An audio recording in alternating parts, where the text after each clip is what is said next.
பொங்கி அரைஞ்சிருக்கு. ஆஃப் பண்ணிவிட்டு வழிச்சு எடுத்துக்கலாம்.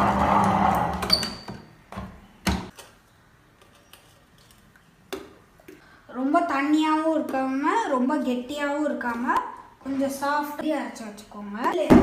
பார்க்கலாம். கடலை உள்ள செட் பண்ணிக்கிட்டு ஒரு ஓட விட்டுட்டு கொஞ்சம் கொஞ்சமாக அரிசி வைக்கணும். அரிசி வந்து ஒரு 12 நிமிஷமாக அரைச்சிருக்கேன். இந்த மாதிரி இருக்கணும். இதை வந்து இதிலே போட்டுக்கலாம்.